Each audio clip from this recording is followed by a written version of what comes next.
여러분 안녕하세요. 오늘은 한 어머니의 이야기를 들려드리려 합니다. 서울 외곽의 어느 요양병원. 70대 김분옥 씨가 창가 침대에 누워 계십니다. 햇살이 하얗게 센 머리칼을 비추고 있었죠. 분옥 씨는 5년 전 남편을 먼저 떠나보내셨습니다. 그 후로 혼자 사시다가 작년 겨울 넘어지신 뒤로 걷기가 힘들어지셨어요.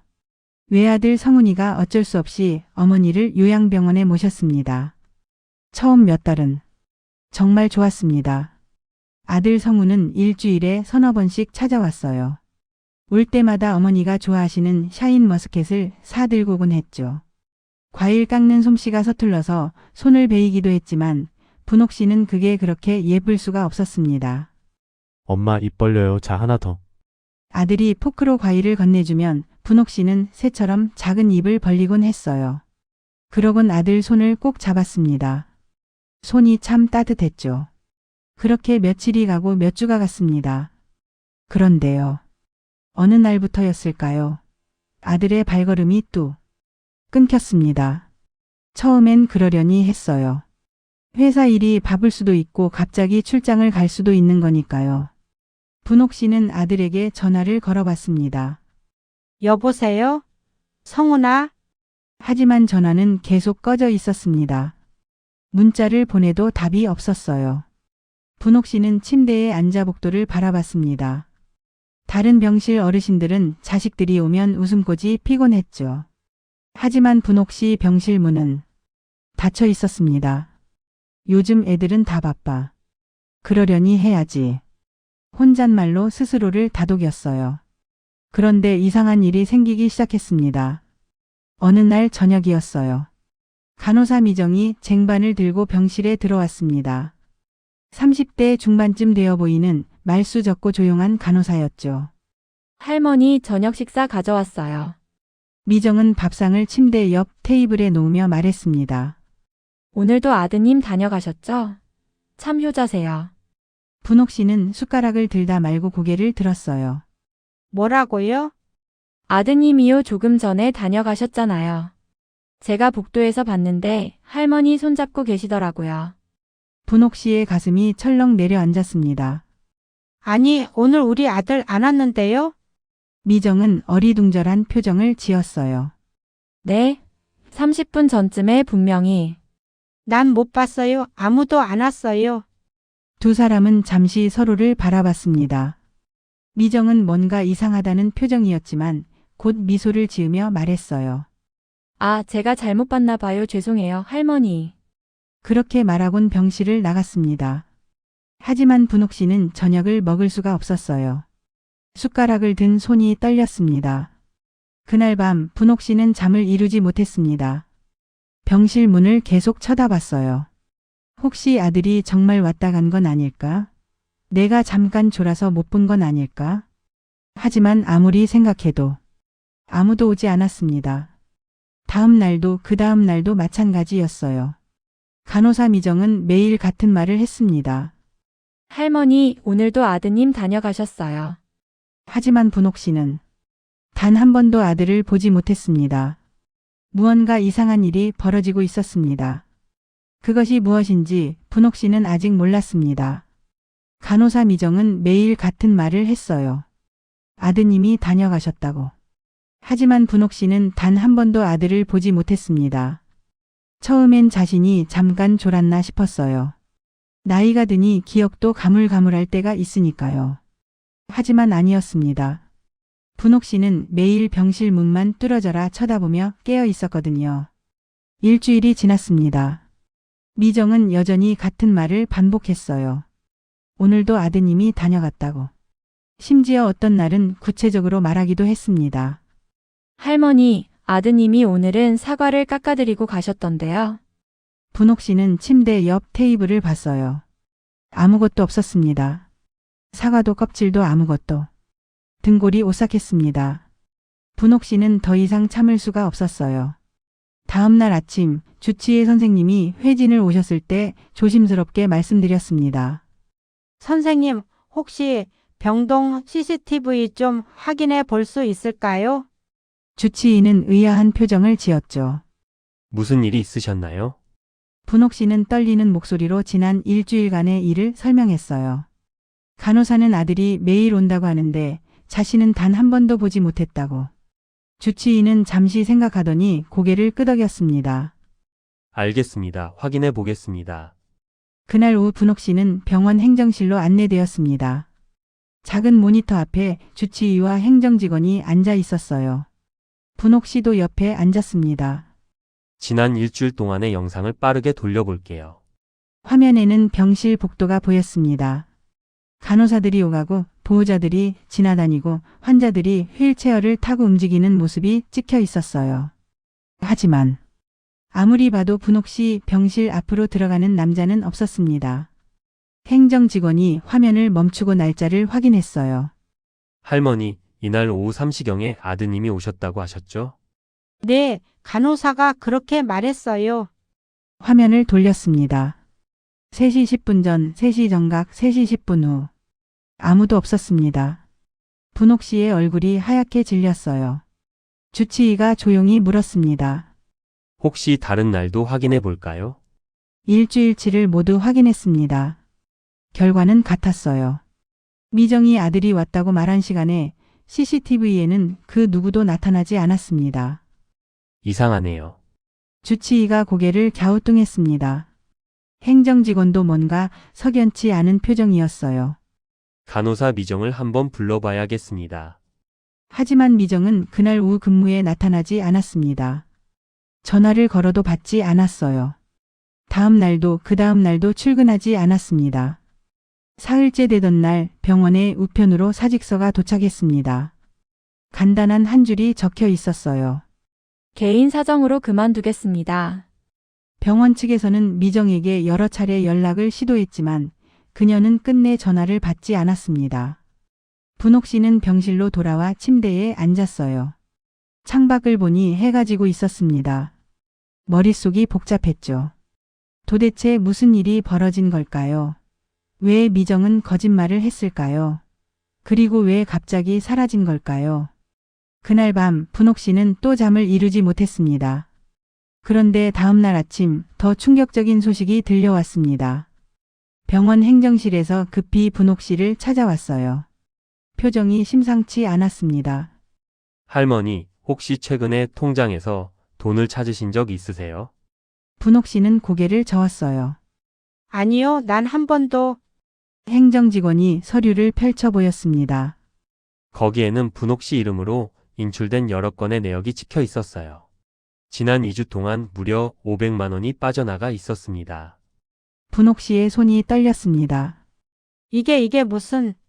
행정직원이 조심스럽게 말했어요. 보호자 명의로 결제된 내역입니다. 명의는 아드님 성훈 씨로 되어 있습니다. 분옥 씨는 그 자리에서 말을 잃었습니다. 아들은 오지도 않았는데 아들 이름으로 돈이 빠져나갔다고? 도대체 누가 왜 이런 짓을 한 걸까요? 그리고 사라진 간호사 미정은 이 일과 무슨 관계가 있는 걸까요? 여러분, 이야기는 점점 더 이상한 방향으로 흘러가고 있습니다. 분옥 씨의 통장에서 2주 사이에 500만 원이 빠져나갔습니다. 모두 아들 성훈 명의로 결제되어 있었죠. 하지만 진짜 아들은 한 번도 병원에 오지 않았어요. 병원 측은 즉시 경찰에 신고했습니다. 이틀 후 형사 2명이 병원을 찾아왔어요. 그들은 분옥 씨에게 여러 가지를 물었습니다.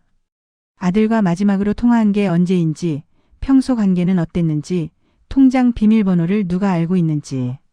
분옥 씨는 떨리는 목소리로 대답했어요. 우리 아들은 착한 애예요. 이런 짓 할 아이가 아니에요.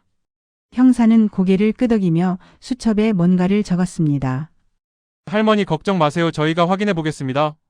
경찰은 먼저 인출 내역을 자세히 조사했습니다. 입원비 명목으로 150만 원, 간식비로 80만 원, 개인 간병비로 200만 원, 기타 잡비로 70만 원. 모든 결제는 보호자 성훈 명의로 되어 있었어요. 그런데 이상한 점이 있었습니다. 서류에 적힌 서명이 뭔가 어색했던 거예요. 형사는 분옥 씨에게 아들의 다른 서명을 보여달라고 했습니다. 분옥 씨는 지갑에서 오래된 생일 카드를 꺼냈어요. 거기에 아들이 적은 짧은 글귀가 있었죠. 엄마 생신 축하해요. 사랑합니다. 성운 올림. 형사는 두 서명을 나란히 놓고 비교했습니다. 글씨체가 달랐어요. 생일 카드의 서명은 힘이 있고 또박또박했습니다. 하지만 병원 서류의 서명은 마치 누군가 흉내낸 것처럼 삐뚤삐뚤하고 어색했어요. 이건 필적이 다릅니다. 형사가 말했습니다. 누군가 아드님 행세를 하며 서명한 겁니다. 분옥 씨는 가슴이 철렁 내려앉았어요. 도대체 누가 이런 짓을? 경찰은 더 깊이 파고들었습니다. 그들은 분옥 씨의 휴대전화를 조사했어요. 그런데 이상한 점을 발견했습니다. 연락처에 저장된 아들 성운의 전화번호가 진짜 아들의 번호가 아니었던 거예요. 할머니 아드님 전화번호가 010-5151-51땡땡번 맞으시죠? 분옥 씨가 고개를 끄덕였어요. 네, 맞아요. 그런데 할머니 휴대폰에 저장된 번호는 010-7171-71땡땡번입니다. 분옥 씨는 깜짝 놀랐어요. 그럴 리가 없어요. 난 아들 번호를 바꾼 적이 없는데. 형사가 조용히 말했습니다. 누군가 몰래 바꿔놓은 겁니다. 경찰은 즉시 그 낯선 전화번호를 추적했습니다. 번호의 주인은 바로 사라진 간호사 미정이었어요. 모든 퍼즐 조각이 맞춰지기 시작했습니다. 미정은 분옥 씨 몰래 휴대폰에 연락처를 조작했어요. 진짜 아들의 번호를 지우고 자신의 번호를 저장해 둔 거죠. 그래서 분옥 씨가 아들에게 전화를 걸 때마다 실제로는 미정의 전화로 연결되었던 겁니다. 미정은 그 전화를 받지 않았어요. 그냥 꺼두었죠. 병원 측에서도 보호자에게 연락할 일이 있으면 등록된 번호로 전화를 걸었을 거예요. 그 번호도 미정의 것이었습니다. 그녀는 보호자인 척 전화를 받고 각종 비용을 승인했던 거예요. 교묘했습니다. 너무나 치밀했어요. 경찰은 미정의 은행 계좌를 추적했습니다. 그리고 마침내 결정적인 증거를 찾아냈어요. 분옥 씨 통장에서 빠져나간 돈의 상당 부분이 미정의 계좌로 입금되어 있었던 겁니다. 일부는 현금으로 인출되었고 일부는 온라인 쇼핑에 사용되었고 일부는 다른 계좌로 송금되었어요. 명백한 횡령이었습니다. 형사는 분옥 씨에게 말했어요. 할머니 범인을 거의 특정했습니다. 곧 체포할 수 있을 겁니다. 하지만 분옥 씨는 기쁘지 않았어요. 마음 한구석이 텅 비어버린 것 같았습니다. 그날 밤 분옥 씨는 창가에 앉아 빗속을 바라봤어요. 왜 미정은 이런 짓을 한 걸까요? 돈이 필요했던 걸까요? 아니면 다른 이유가 있었던 걸까요? 분옥 씨는 문득 미정의 얼굴을 떠올렸습니다. 항상 조용하고 말없이 일만 하던 그 여자. 가끔 병실 청소를 하면서 창밖을 멍하니 바라보던 슬픈 눈빛. 무언가 사연이 있었을 것 같았어요. 사흘 후 경찰은 미정을 체포했습니다. 그녀는 서울 외곽의 작은 원룸에 숨어 지내고 있었어요. 경찰서로 연행되는 미정의 모습이 뉴스에 나왔습니다. 분옥 씨는 병실에서 그 화면을 봤어요. 미정은 울고 있었습니다. 도대체 그녀에게 무슨 일이 있었던 걸까요? 왜 분옥 씨를 속이고 돈을 훔친 걸까요? 간호사 미정이 경찰에 체포되었습니다. 조사실은 차갑고 좁았어요. 형광등 불빛 아래 미정이 앉아 있었습니다. 그녀의 얼굴은 창백했고 눈은 충혈되어 있었죠. 형사가 물었습니다. 왜 그랬습니까? 왜 김분옥 할머니의 돈을 훔쳤죠? 미정은 한동안 아무 말도 하지 않았어요. 그저 무릎 위에 놓인 두 손을 가만히 내려다볼 뿐이었습니다. 형사가 서류를 펼쳤습니다. 당신 계좌로 입금된 내역이 다 나와 있습니다. 부인해봤자 소용없어요. 그제야 미정이 입을 열었어요. 목소리는 떨리고 있었습니다. 저도 처음엔 그럴 생각 없었어요. 경찰 조사를 통해 그리고 미정 자신의 진술을 통해 놀라운 사실이 드러났습니다. 미정은 10년 전 성운의 연인이었어요. 두 사람은 대학 동창이었습니다. 성운은 공대생이었고 미정은 간호학과 학생이었죠. 캠퍼스 축제에서 처음 만났고 금방 사랑에 빠졌어요. 인연을 사귀었습니다. 성운은 미정을 정말 아꼈어요. 미정도 성운을 진심으로 사랑했고요. 그들은 결혼을 약속했습니다.